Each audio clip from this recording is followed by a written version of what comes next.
नमस्कार दोस्तों, स्वागत है आपका मेरे चैनल अनलिमिटेड स्टोरी पर। दोस्तों, आज की कहानी है सेवा का सुख। अगर कहानी आपको अच्छी लगे तो वीडियो को लाइक, शेयर और मेरे चैनल को सब्सक्राइब जरूर कीजिएगा। चलिए सुनते हैं कहानी। पिता और पुत्र साथ साथ टहलते टहलते दूर खेतों की तरफ निकल आए। तभी पुत्र ने देखा कि रास्ते में पुराने हो चुके एक जोड़ी जूते उतरे पड़े हैं, जो संभवतः पास के खेत में काम कर रहे गरीब मजदूर के थे। पुत्र को मजाक सूझा। उसने पिता से कहा, क्यों न आज की शाम को थोड़ी शरारत से यादगार बनाए। आखिर मस्ती ही तो आनंद का सही स्रोत है। पिता ने असमंजस से बेटे की ओर देखा। पुत्र बोला, हम ये जूते कहीं छुपाकर झाड़ियों के पीछे छुप जाए। जब वह मजदूर इन्हें यहाँ नहीं पाकर घबराएगा तो बड़ा मज़ा आएगा। उसकी तलब देखने लायक होगी और इसका आनंद मैं जीवन भर याद रखूंगा। पिता पुत्र की बात को सुनकर गंभीर हो गए और बोले, बेटा, किसी गरीब और कमज़ोर के साथ, उसकी ज़रूरत की वस्तु के साथ इस तरह का भद्दा मजाक कभी मत करना। जिन चीज़ों को तुम्हारी नज़रों में कोई कीमत नहीं, वे उस गरीब के लिए बेशकीमती है। तुम्हें ये शाम यादगार ही बनानी है तो आओ, आज हम इन जूतों में कुछ सिक्के डाल दें और छुप कर देखें कि इसका मजदूर पर क्या प्रभाव पड़ता है।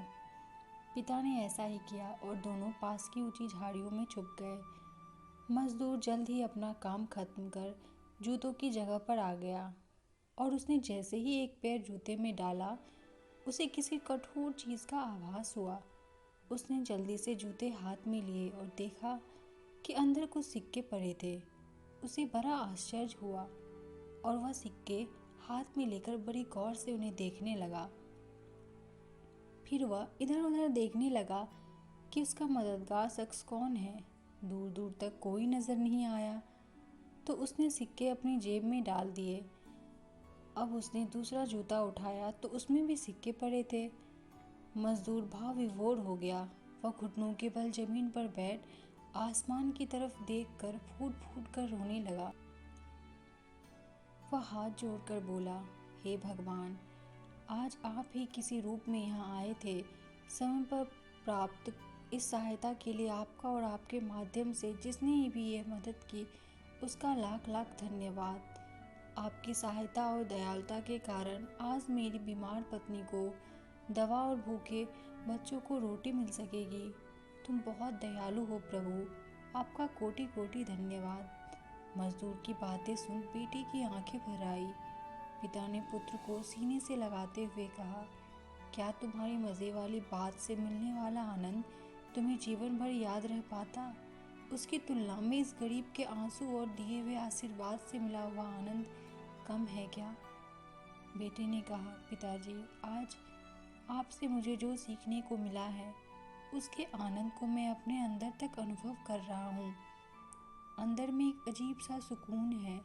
आज के प्राप्त सुख और आनंद को मैं जीवन भर कभी नहीं भूलूंगा। आज मैं उन शब्दों का मतलब समझ गया जिन्हें मैं पहले कभी नहीं समझ पाया था। आज तक मैं मज़ा और मस्ती मजाक को ही वास्तविक आनंद समझता था, पर आज मैं समझ गया हूँ कि लेने की अपेक्षा देना कहीं अधिक आनंददायी है। त्याग में ही शांति है। तो दोस्तों, ये थी आज की कहानी। धन्यवाद।